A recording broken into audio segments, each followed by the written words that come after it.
¿Qué tal? La humanidad se enfrenta ante un nuevo coronavirus y su enfermedad, que es la COVID-19. Como es un virus nuevo, hay más preguntas que respuestas. Todos nos hacemos preguntas. Vamos a tratar de responder en este espacio algunas de esas preguntas que rondan nuestras mentes. Tenemos hoy la oportunidad de entrevistar al doctor Hugo López-Gatell, quien es el vocero del gobierno para todos los temas de salud y además es el subsecretario de Prevención de la Salud en México. Es el hombre que vemos todas las noches y a veces algunas mañanas ante las cámaras compartiéndonos cómo está el estatus del comportamiento de este nuevo virus que amenaza a la humanidad. Mañana, tarde y noche prácticamente estamos oyendo hablar de usted o escucharlo hablar, doctor Gatell. Han sido meses difíciles. Yo quisiera agradecerle que esté con nosotros hoy, empezando preguntándole cómo estaba el sector salud cuando ustedes llegaron al gobierno.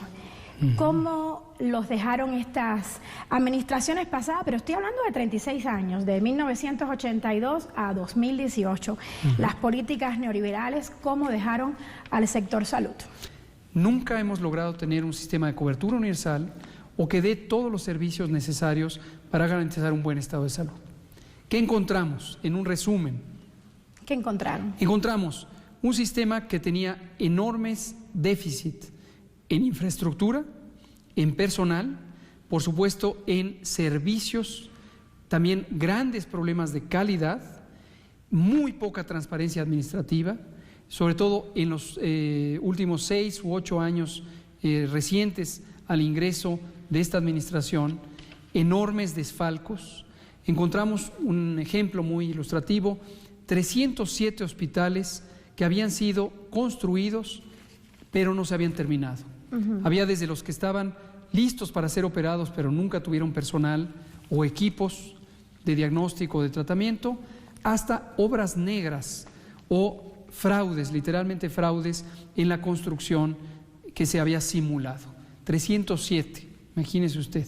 ¿Cómo esas políticas neoliberales impactan en la atención para enfrentar la pandemia que actualmente tenemos? Muchísimo. Tenemos un déficit de casi 200,000 profesionales de la salud. Esto incluye enfermeras, enfermeros, médicos, médicas, especialistas y generales que a lo largo de estos 40 años nunca han sido contratados en número suficiente, y de los que están contratados tenemos incluso casi 100,000 que están contratados en una forma irregular a lo largo de muchos años. Esto es casi la tercera parte del personal profesional de la salud existente. Equipo. Tenemos equipos diagnósticos de hace casi 38 años. Estoy hablando de aparatos de rayos X, sobre todo en las comunidades rurales, que ya no son funcionales. Obsoletos. Completamente obsoletos. Máquinas de autoclave, electrocardiógrafos, distintos equipos. También tenemos un problema de distribución desigual, porque en las comunidades suburbanas y rurales tenemos claramente menor densidad de ciertos servicios fundamentales comparado con las ciudades. Y una epidemia como esta empieza por las ciudades, pero eventualmente se puede desplazar a la zona suburbana y rural. Y esto representará en su momento un reto mayúsculo para poder atender a las personas. ¿Cuáles son las principales lecciones que le ha dejado a usted el tratamiento de esta pandemia? Ubiquemos quién es usted. Usted tuvo también un rol importante en la atención de la pandemia anterior, de la epidemia del H1N1, tal vez un rol no tan relevante como el que tiene ahora, pero sí lo tuvo. ¿Cuál es la diferencia entre lo que hizo el gobierno anterior, el de Felipe Calderón, cuando se enfrentó a esta epidemia, en relación a la actuación de este gobierno de Andrés Manuel López Obrador? Hay muchas diferencias, pero quisiera destacar 2 o 3. Una es en las primeras semanas, quizá 2, máximo 3, de la respuesta a la pandemia de influenza H1N1 en 2009, tuvimos el gusto y el privilegio de poder trabajar en un contexto técnico, en un contexto científico.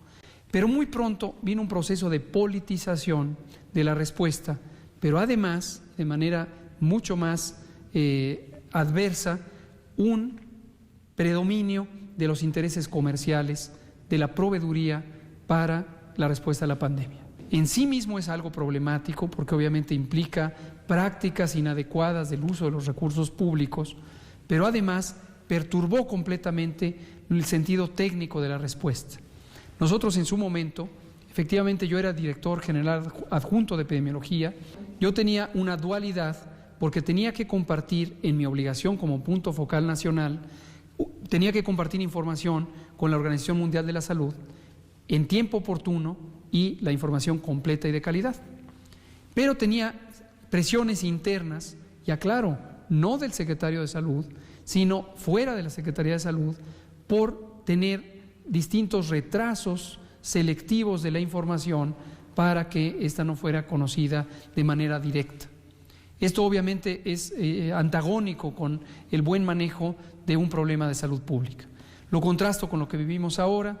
Hoy tenemos un presidente, Andrés Manuel López Obrador, que desde el inicio lo dijo a la audiencia pública, es exactamente lo que nos dice al interior en los funcionarios de gobierno, nos dice, aquí las decisiones son científicas y son técnicas, fuera los políticos. Él dice incluso que no haya politiquería que contamine la respuesta técnica a esta epidemia. Es lo mismo que le dijo a los otros 19 líderes del grupo G20, y es la práctica que está teniendo. Un respaldo total a decisiones científicas, a decisiones técnicas, nos protege, nos hace una cobertura impermeable a estos embates que pudieran venir de los intereses políticos o comerciales que hoy, afortunadamente, no están en el gobierno, están por fuera de él.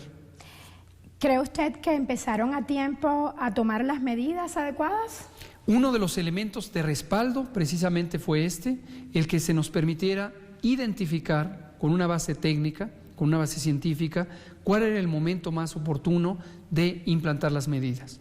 Usted dijo algo importante, que hay un déficit de 200.000 médicos en estos momentos, tal vez por justamente las políticas neoliberales que se aplicaban antes. Está claro que el modelo neoliberal no se va a ocupar de la protección de la salud. Pero en base a eso le quiero preguntar, ¿ha pensado el gobierno de México en invitar a médicos cubanos a colaborar en este momento, ya que hay médicos cubanos en casi una veintena de países? ¿Lo han pensado?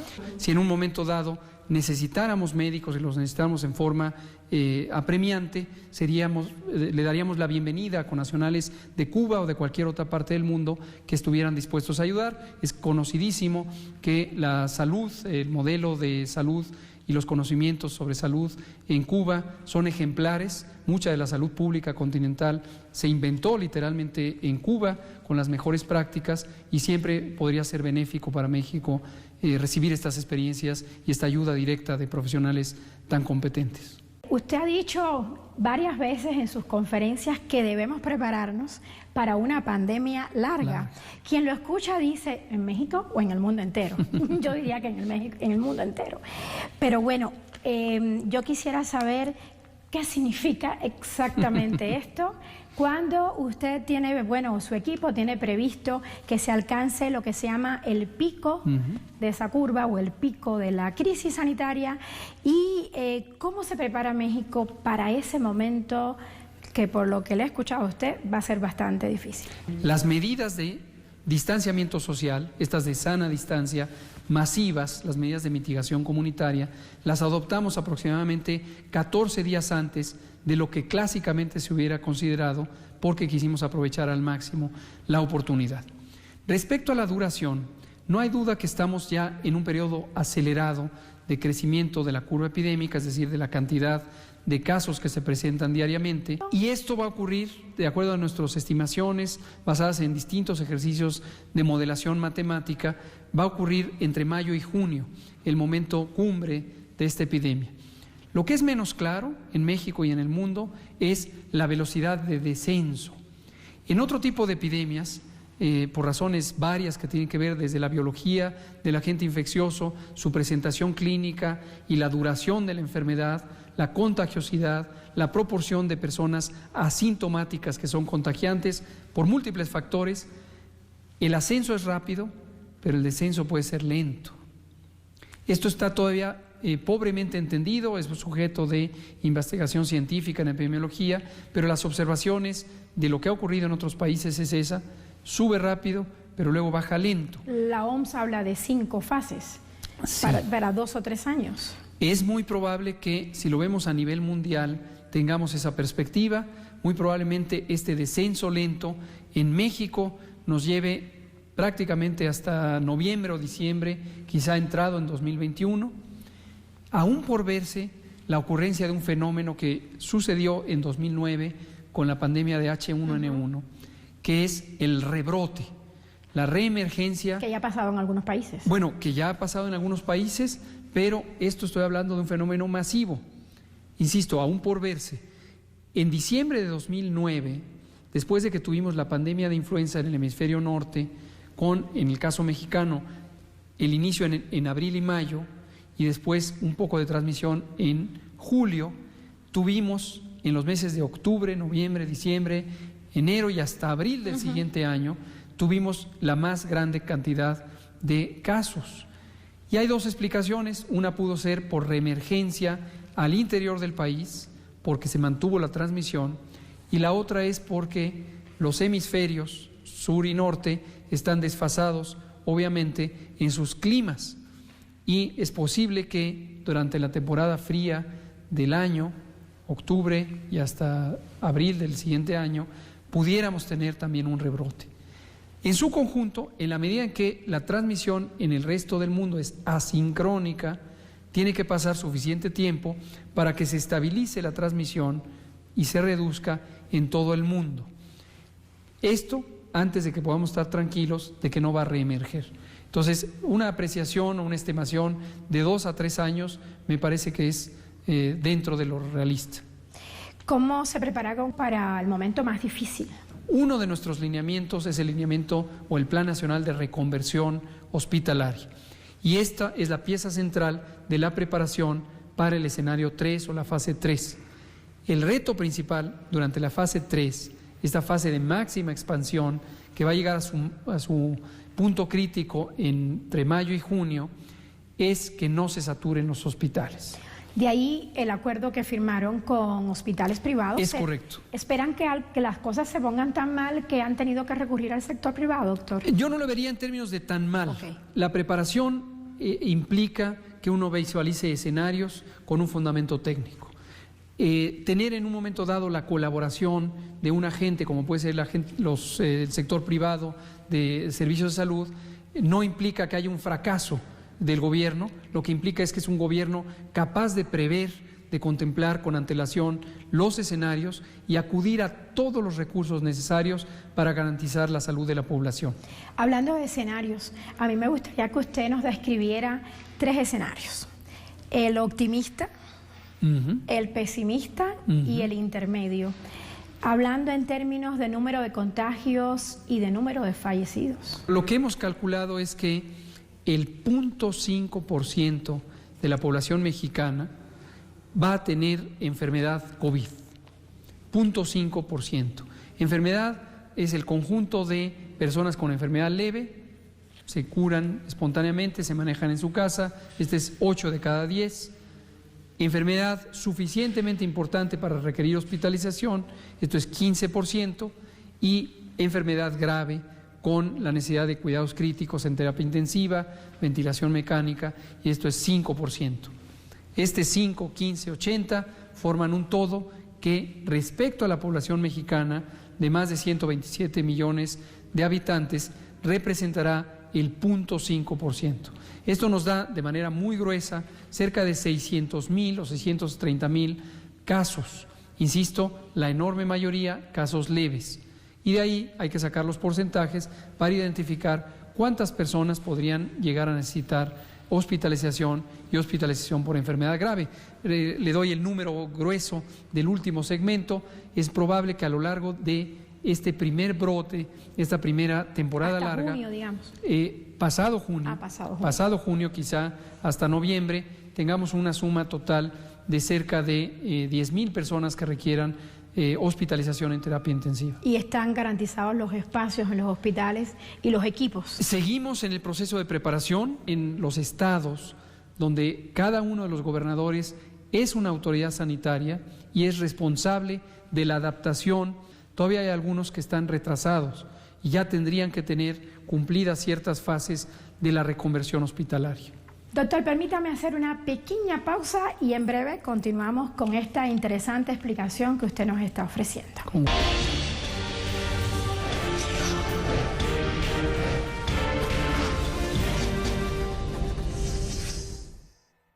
Y regresamos a esta entrevista exclusiva con el vocero del gobierno para temas de salud y para temas de todo lo que tiene que ver con la COVID-19. Es el subsecretario de Prevención de la Salud, el doctor Hugo López-Gatell. Gracias por continuar con nosotros. Hay un tema que, hasta hablando con usted, no puedo dejarlo pasar, y es el tema de los enfermos asintomáticos. Sí. ¿Cómo uno sabe cuando está delante de un enfermo asintomático y se puede contagiar? Es correcto. ¿Qué hay que hacer en esos casos? Uno no lo sabe. Por definición, una persona asintomática no tiene manifestación alguna, no tiene fiebre, tos, dolor de cabeza, dolor de cuerpo, estornudos, enrojecimiento de los ojos, los síntomas característicos de COVID. Y, por lo tanto, no hay manera de detectarle a menos que se haga una prueba de laboratorio. El reto es que hacer pruebas de laboratorio en su enorme mayoría va a resultar en resultados negativos, porque la gran mayoría de las personas no tienen infección y no son detectables. Entonces, en realidad, no hay un mecanismo para evitar los contagios derivados de personas asintomáticas. Sin embargo, hasta hoy no existe suficiente evidencia científica que demuestre cuál es la importancia en términos numéricos de estas personas que son portadores asintomáticos del coronavirus. Se ha pensado, ha habido distintas apreciaciones numéricas, la más amplia ha considerado que hasta el 20% de ciertas poblaciones, por ejemplo las mujeres embarazadas, podrían tener una portación del virus, pero en personas inmunocompetentes, las mujeres embarazadas tienen disminución de la efectividad del sistema inmune. En personas inmunocompetentes es posible que la proporción sea mucho menor. Hay un tema que a mí me anda rondando desde hace mucho tiempo, y es el tema de la desigualdad. Vivimos en un país con 60 millones de pobres, y usted día a día recuerda cada noche y en las mañanas la consigna del gobierno de quédate en casa. Pero en estas zonas donde viven las personas pobres, con una población tan altamente pobre, ¿qué alternativas hay para cumplir con el quédate en casa y evitar otros problemas como los que se están dando?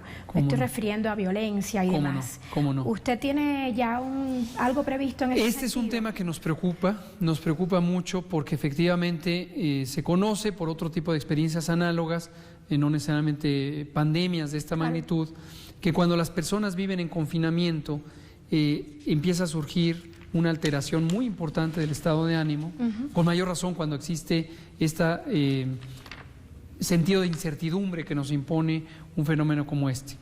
Y esa alteración del estado de ánimo lleva a reacciones que, si bien son naturales, no son deseables, porque producen irritabilidad, producen reacciones de ira que pueden repercutir en expresiones de violencia, desde violencias verbales u otro tipo de violencias relativamente insensibles hasta violencia física. Doctor, a mí me gustaría hablar de un tema que se ha criticado muchísimo al gobierno, hay muchísimos rumores, hay, sobre todo en las redes sociales, el tema de la relación con China. Han llegado varios vuelos procedentes de China con insumos médicos, pero la crítica de los permanentes críticos del gobierno es que a China se le está comprando con un 30% de más de lo que México le vendió a China hace meses. ¿Cuál es la verdad de todo esto? Todo el mundo enfrenta una enorme escasez de insumos para la salud, específicamente los necesarios para atender COVID.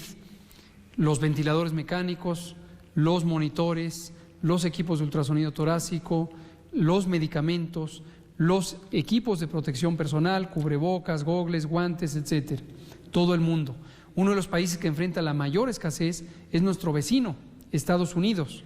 Respecto a este tema de China y los insumos, a partir de una entrevista que le concedí a un periódico, me señalaron esta idea de que en febrero fábricas existentes en México, que están en México, habían producido insumos para China.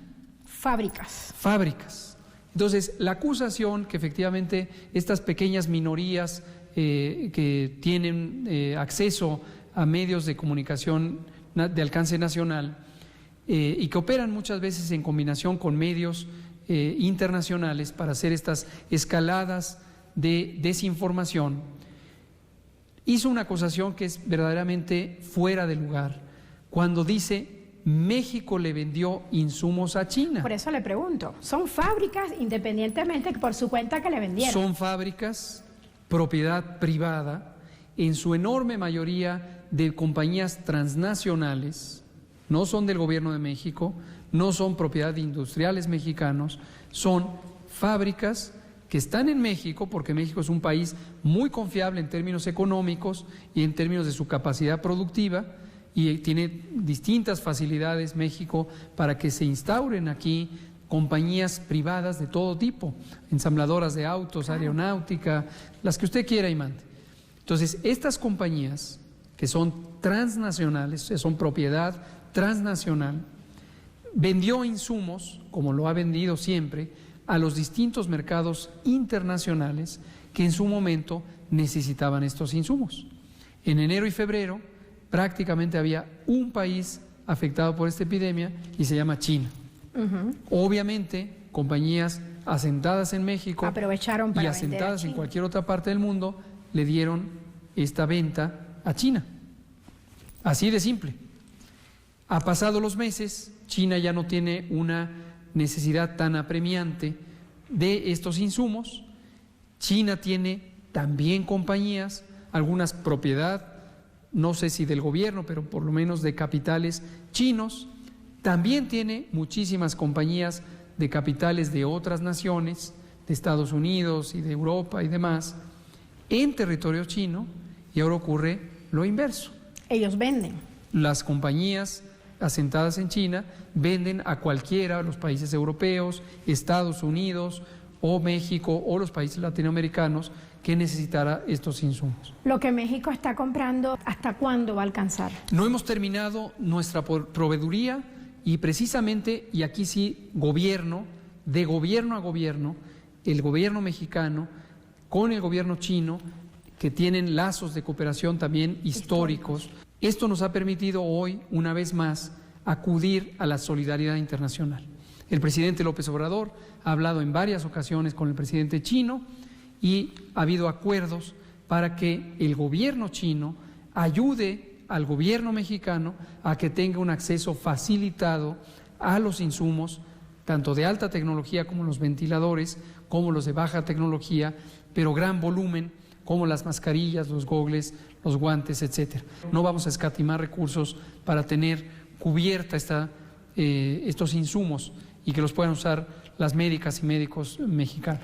Y también hablando de las críticas al gobierno, algunos incluso gobernadores han criticado que el gobierno no está comprando las pruebas rápidas, que por Dios, ni siquiera la OMS, la OPS las aprueba, pero hay gobiernos locales que insisten.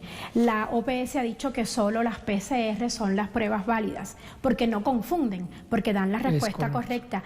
Dentro de estas cosas que se están comprando a China, insumos, para decirlo mejor, ¿están las pruebas? Porque no ha habido suficiente prueba, ¿o son las que debemos haber hecho? Es una mentira consumada que se diga que en México no hay suficientes pruebas. A ver. Tenemos un abastecimiento suficiente de las pruebas que necesitamos hacer.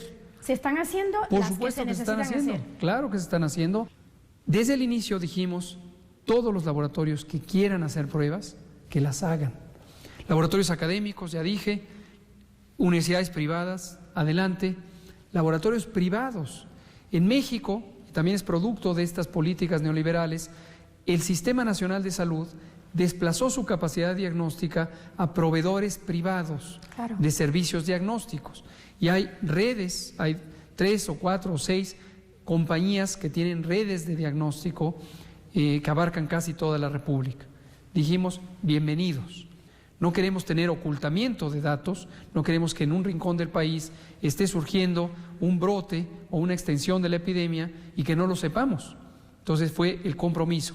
Laboratorio que haya sido reconocido por el Laboratorio Nacional, debe notificar, que lo contempla la ley además como una obligación, al sistema de vigilancia. Para concluir, doctor, quisiera que nos comentara cuántas semanas pasarán a partir de que se alcance el pico máximo de la epidemia para que el país vuelva a lo que pueda ser una cierta normalidad, se retomen las clases, se retomen algunas actividades, incluso laborales. ¿Cuál es el panorama? Todavía no lo sabemos. Todavía esto se está analizando día con día, incluso varias veces al día.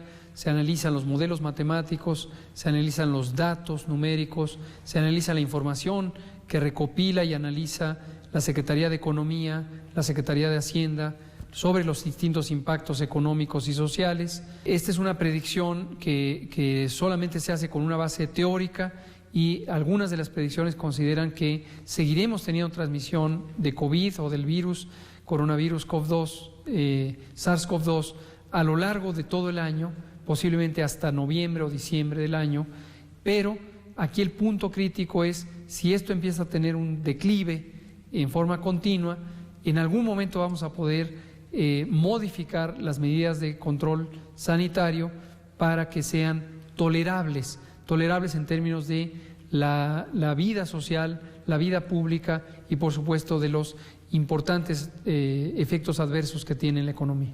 Y la experiencia mexicana es: lávate las manos y quédate en casa. Quédate en casa y guarden su sana distancia. Guarden su sana distancia. Con eso nos quedamos. Muchas gracias por este espacio para Telesur. Muchas gracias. Regresamos a estudio.